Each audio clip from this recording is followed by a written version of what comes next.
Hello everyone, this is Dr. Kathy Martin here from the Holistic First Nation. I am a professional educator, consultant, and most recently a published author. I am a First Nation politician with political interests both at the local and national levels. And most importantly, I am a Listerwish Mi'kmaq woman who is a mother and a grandmother of 4 lovely grandchildren. So my purpose here today is to continue with a video series of presentations regarding value systems. So I'm going to present today part 2 of that video series. Part 1 was understanding cultural value systems for better professional relationships. And today I'm going to talk about merging the value systems for better governance for Indigenous leaders, government leaders, and organizational leaders that interact with Indigenous populations. So my part 1 video, I'm hoping you took the time to watch it because it really presented a discussion on and contrast between a holistic cultural value system and where it stems from, and a hierarchical cultural value system and where that stems from. And both of those value systems are the underlying theory to my recently published book, Strengthening Canadian Indigenous Relations and Decision-Making Processes. So this segment, we're going to cover incorporating holistic cultural value practices within operations of an organization. We're going to cover incorporating hierarchical cultural value practices within the operations of an organization. And also I'm going to go over and make some suggestions about the struggles and strategies of First Nation Indigenous leaders and other organizational leaders when trying to merge the two cultural value systems within their daily operations of their organization, and in particular in decision-making processes. And I'm just going to put a reminder out there that I really covered it in part 1 of the video series, is that when I talk about value systems, I really want to emphasize that neither value system is superior or inferior, that they're just different. So it comes from a point of neutrality. So there's no one better than the other. They're just value systems. So, and again, I explained that wholeheartedly in part 1 of this video series. So I'm just going to start with holistic culture value practices. So again, when we talk about the holistic cultural values, we talk about trust and honesty and love and respect and humility, and those are just some. There's many, and again, they're not just buzzwords. They're ways of life. They're how we innately have been taught how to go about our daily life. So how do we incorporate that into daily practices within an organization? Well, first and foremost, when we talk about trust in an organization, we have to understand that everyone in the organization has a responsibility, and your responsibility, and you are needed as part of the whole in your organization. So you are needed just as much as the janitor is needed, and just as much as the CEO is needed. You are needed, you have that trust, you have that responsibility, and you are entrusted to do your responsibility for the betterment of the whole organization. And in contrast, the whole organization will trust that you get that done in due time, in your unique style, and the way that you choose to do it in your timely manner.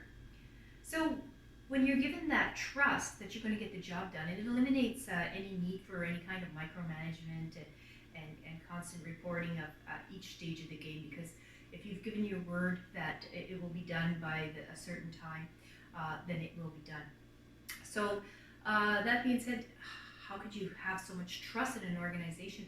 Well, in an organization, your initial trust begins upon the hiring, where you're hired through a process that you have proven your competencies and you've passed the probationary period, whatever. So you have already established that you're able to do it. So now it's up to the organization and yourself to trust that your tasks will get done. And the next value that I want to discuss in holistic cultural value practices is honesty. And I'm not talking about honesty of not stealing, being honest, not lying, that kind of honesty. That's all good and that's all needed, of course. But I'm talking about accountability and responsibility. And if you're going to be honest, you have to be forefront and come without fear to say, if you're given a particular task, that I'm unable to do that. You have to identify barriers at a given time. Maybe you're always able to do something, but maybe something's happening in your personal life, or maybe the task is too big, or maybe you have too many other responsibilities. But the onus is on you to be honest and to say, I have some barriers that at this time I need help. And that's where humility comes into play a bit too. You have to be humble. Say, I need help to do this. I can't do this. I won't be able to do this. And I understand it's going to affect the organization if I don't do that. So honesty and accountability kind of go hand in hand. And being honest in an organization like that, it's more of a preventative measure rather than a consequential one of not saying anything ahead of time and waiting for the consequences to happen if things don't get done. Now, let us talk about love in the holistic value practices, love in an organization. So, they say emotion and business don't mix. Well, I don't agree. I think that love is based on unconditional acceptance. And unconditional acceptance of your co-workers and who you work with is necessary to effectively run an organization. You have to accept people as they are, accept their oddities, accept their personality, value them because even though someone may have a tenacious personality or not personality, they are good using that personality for the betterment of the organization. But more importantly, what that does when you unconditionally accept everyone as they are, it avoids the toxicity of gossip in a workplace. So there's no need to badmouth anyone or talk about anyone for being who they are. You just accepted them for who they are, and that's just them. And at that same time, you analyze the traits of these people that may not be the same as you. It may annoy you that someone is overly friendly all the time. It may annoy you that someone is very blunt all the time, and then that's just them. You accept them as they are. But they also have a role to play, even if it is not in your job duties. For example, if you need someone to be a hardcore negotiator, you're going to not pick the hello, nice sunshiny day person every day. You're going to go and you're going to ask the person who's very blunt and direct and whatever to send that person in. Yeah, send that one in. He'll do it as part of the team. Again, regardless of if it's within their job description or not, they have that quality. They have that personality. So, and it is accepted, and they're accepted and valued. The key is that they're valued for having that uniqueness about them. So that is one way how love can be incorporated into your organization. And of course, respect. Respect is highly valued everywhere. And when we're talking about in an organization, we're not just talking within an office. You're talking about your self-respect as an employee with your clients and also in the community. And you're respecting not only yourself and your coworkers, you're respecting the reputation of the organization you're in. So that's key, that respect is displayed. And respect comes from good communication and inclusiveness of everyone. You're more likely to be very respectful and heavily involved in something if you were part and parcel of the decisions that are made in there, the key decisions that are made in there. So inclusiveness is also key with respect. And that stems from the acknowledgement of everyone's contribution, from the receptionist to the CEO, to the janitor, to the file clerk. Everyone's input is valued. And that being said, it's not just currently. You need to acknowledge and respect the fact of the past people that were there and the decisions that were made and what was learned from them, what was achieved from them, different things like that. You respect it. You don't dismiss it. You respect that these things happen. If they didn't, if they weren't as productive as it was planned, then you learn from it. You respect that those teachings were there for a reason. Everything happens for a reason. You have that belief in this holistic cultural value system. And also, you're always thinking about the future as well. How are my decisions that I'm making today? You're respecting the future generations. How is it going to impact 7 generations down the road? You have to respect that as well. And the contributions that you make need to be reflective of the past, the current, and the future. And another value found in the holistic cultural value system is humility. And we're all lifelong learners. None of us know everything. None of us would like to know everything. We all bring unique gifts to the table. We all are unique. We may share a common background, but we all have unique gifts. So with this humility, you need to be humble in respecting the advice and the decisions of everyone in your organization, whether it be the receptionist, whether it be the CEO, whoever. In a lot of Indigenous communities and First Nation communities, you don't see that division. You see that humility. You see a very good level of comfort from the receptionist to speaking to the CEO. It wouldn't be frowned upon at all for a receptionist to say to the CEO, well, I've been waiting for paper for this printer for 2 weeks now. Do you have any idea when that's going to come in? Now, we all know that the CEO probably has 184 things to do that don't involve paper for a printer, but at the same time, the level of respect is there, and there's no fear in asking that, and there's no reprimand for asking that, and there's just this level of comfort and familiarity within the holistic cultural setting that allows that kind of chatter to happen, and it can be productive. And it's productive in a way that it creates a very healthy working environment. Now I want to talk about some of the hierarchical cultural values that I talked about again in part 1 of this video series. I'm going to start with the most prevalent one in hierarchical cultural value, and that is time. Time is of essence in a hierarchical culture value system. We all share the same 24 hours a day. But in a hierarchical setting, the sooner you can do things, the better. The faster you can climb the ladder. It's got a competitive element to it. Deadlines are necessary to produce results. And it does create this creates an element of internal stress, not eternal stress, but internal stress. So you sometimes it's a good healthy stress that, okay, this is going to be done, so I need to really focus that on now. But it's highly valued. Time is highly valued. So you can see in comparison to a holistic value system where it'll get done in its own time. Oh well, it didn't get done. Well, it's just not time. It wasn't meant to be. So you can see where those two ideologies of time can really cause a little tension and stress in a work environment in the overall scheme of things. So, because in a hierarchical setting, time is essential for ensuring that things are done effectively, productively, and for profit. Most times, profits or production. Another value in a hierarchical system is awards, the need for awards. So you're given awards. Awards are given if you meet a certain criteria. And the first award you get in the office setting or the bureaucratic setting is you've won the job.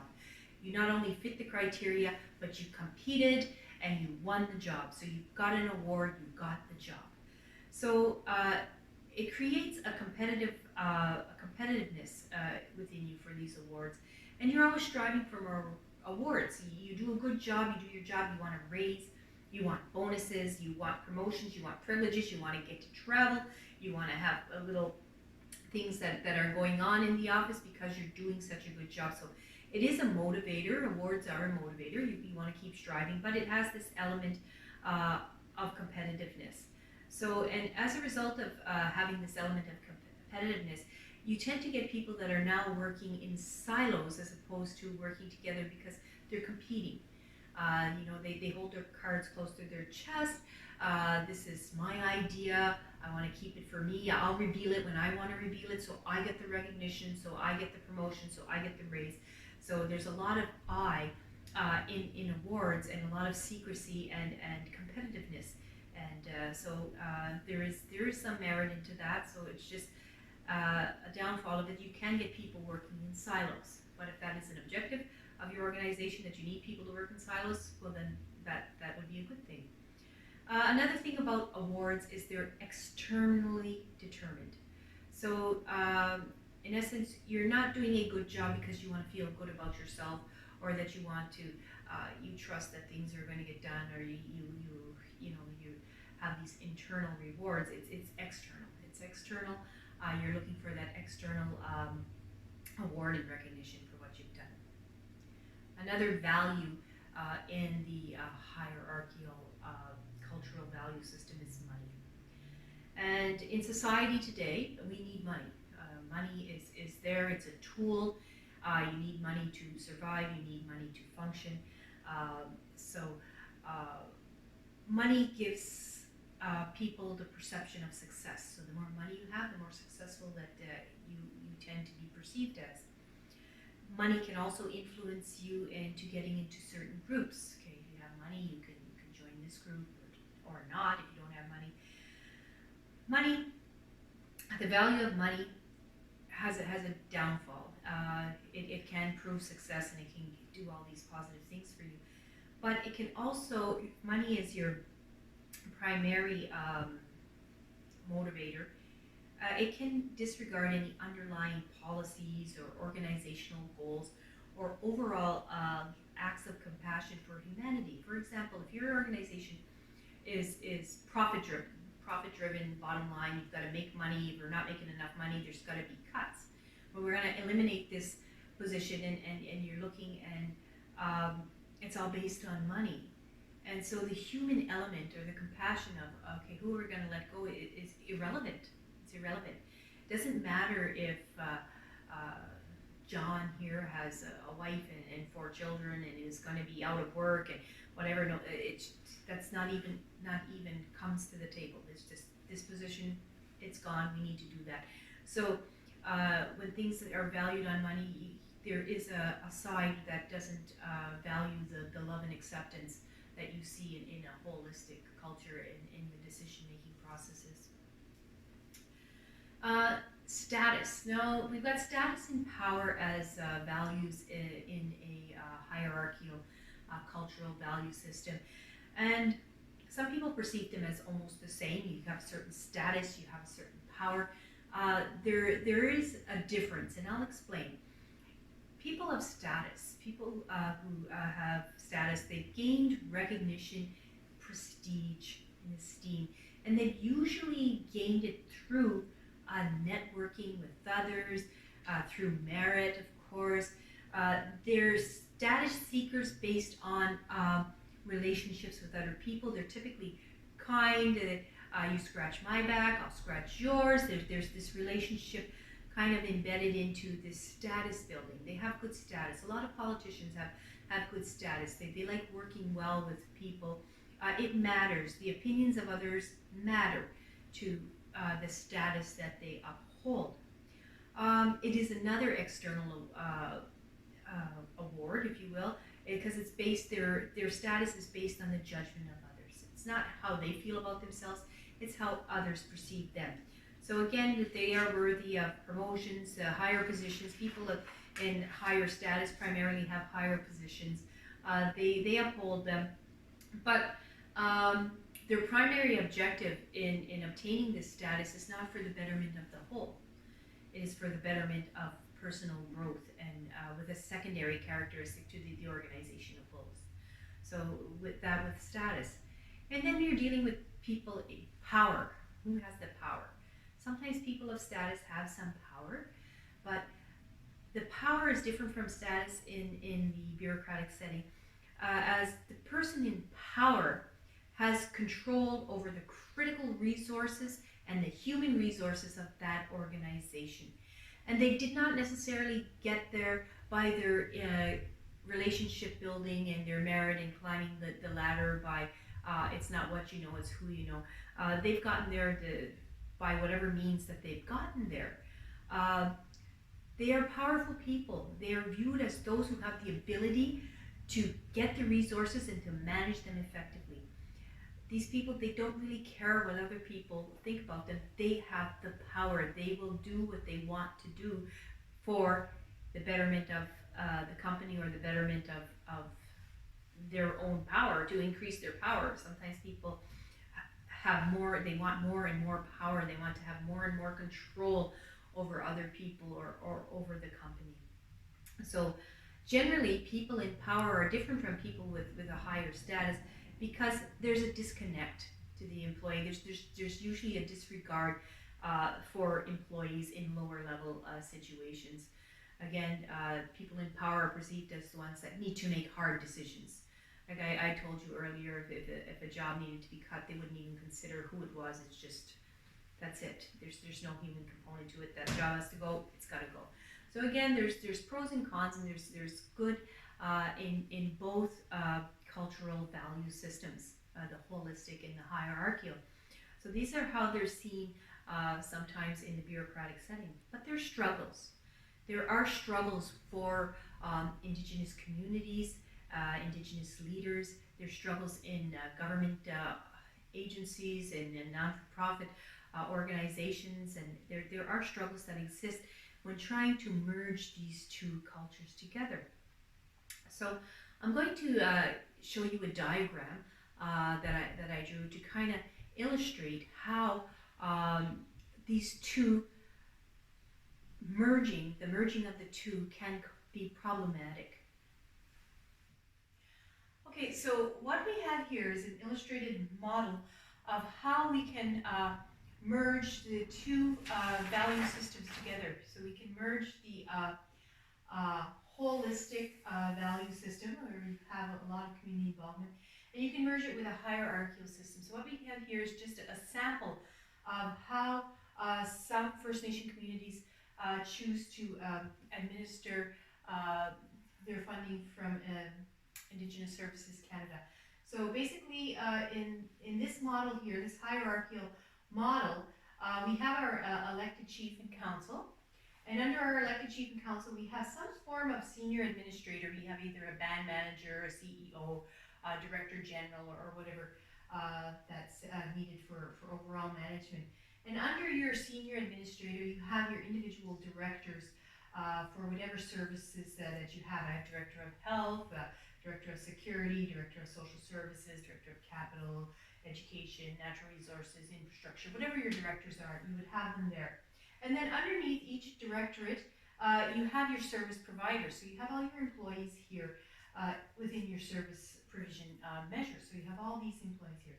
So technically, this model looks like it's very inclusive, and it looks like it's a good way to merge a very holistic value system with a hierarchical value system structure that has been provided for us to follow in Indigenous communities. So everything should be good, right? Well, there's some flaws in this system. So here you have a community which elects chief and council, okay? And the community reaps the benefits of the services that are provided through this hierarchical structure. So that's all well and good, but we have to keep in mind that our elected chief and council are also community members, okay? And not only that, our elected chief and councils may also be here in the upper level. You could have a director, perhaps, if you don't have provisions in place to prevent that. Or you can also have them here as maybe a service provider. You can have them in any venue here, but they are still a community member, and they still reap the benefits for community. And not only do the elected chief and council have these positions, hold these positions, if there's no measures in place to have, no policy in place to say that chief and council should not hold a position for the band administration if they are an elected official because they're a politician. Some communities do that, many do not. Not only are the elected chief and council, but the elected chief and council, as you know, in holistic cultures of community, they value relationships. So perhaps it's not them from the community that are in there, but maybe their spouse, maybe their cousin, maybe their longtime friend. So you have all these elected chief and councils, all these connections within this. So, and these people here have expectations that innately they believe that chief council are there. They're entrusted to make decisions for the good of the community. They're entrusted to ensure that everyone is taken care of. So all this community should be very happy that everyone's being taken care of. But often, in this type of structure and with the type of fundings received, that's virtually impossible. So decisions have to be made. So when decisions are made, sometimes people that have expectations in the community are disappointed because decisions are made in consideration of relationships that are here, or that exist, or that are perceived to exist. So what you have going on is, I can connect the dots for you. So here you have a system of holistic interaction of community involvement with a hierarchical system embedded in it. So you have a system, and I'll connect the dots here.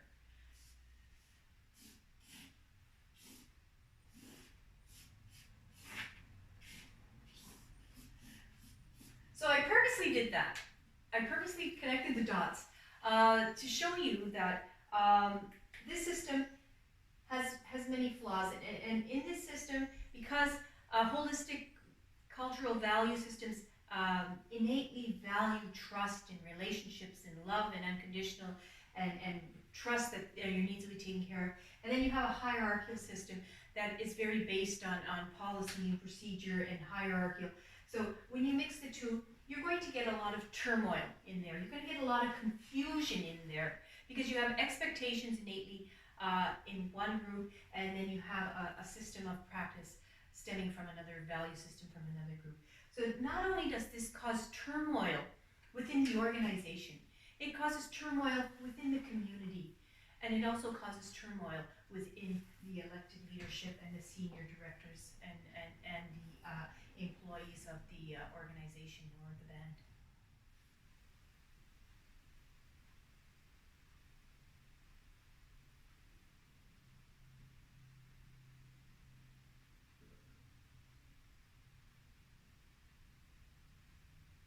So, as you can see, when I illustrated the turmoil or the chaos that trying to merge these two systems without fully having a decision-making plan or a decision-making mechanism in place can cause some discontent and chaos and havoc, not only within the individuals themselves, but within the community, within the organization. So, you have the trust that you have each other's back, and the trust that things are going to happen, and the honesty from the leaders need to be there.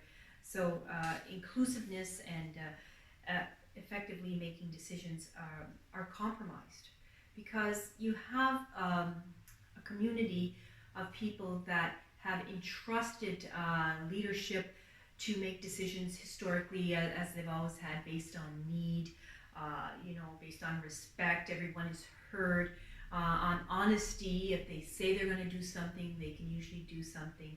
And then the leaders are then placed in a predicament where they are following much needed policies and procedures, and they can't always do what they say.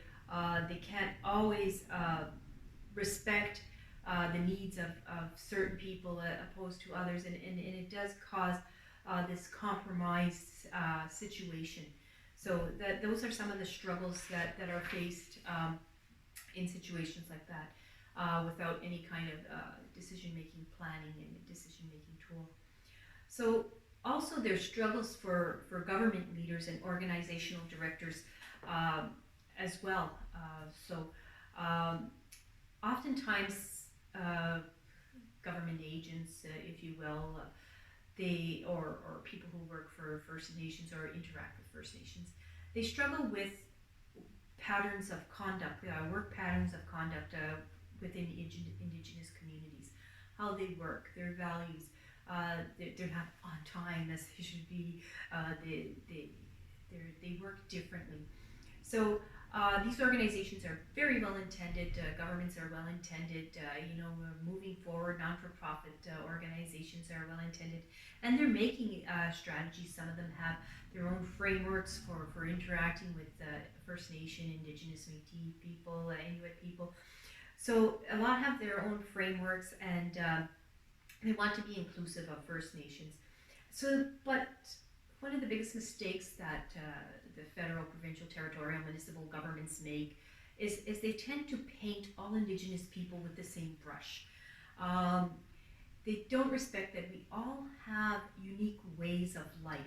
We have our own unique, some distinction based. When we talk about distinction based, the Métis, the Inuit, and the First Nation all have separate sets of rights and separate sets of history. And then even within the nations, the different locations of the nations, they have their own way of doing things. They have their own way of life. They could be the same nation. I'm Mi'kmaq, and there's Mi'kmaq communities all around here. But our Mi'kmaq community has its own way to do things that is different from a neighboring Mi'kmaq community that also have their own way of doing things. So you can't paint all Indigenous people with the same brush. Yes, there are commonalities, but we're all very unique and different. So there's a lot of good attempts being made. A lot of organizations take special effort to hire an Indigenous person on staff. Sometimes though, when they hire this person, they expect this person to know all. They expect this person to represent all of the Indigenous people in Canada because they're Indigenous. That they all of a sudden become experts being Indigenous. So, and that being said, there's a lot of different Indigenous communities out there, and even you could be of the same nation, but an urban Indigenous person would think differently from a grassroots Indigenous person. So both perspectives are very valuable and very sought.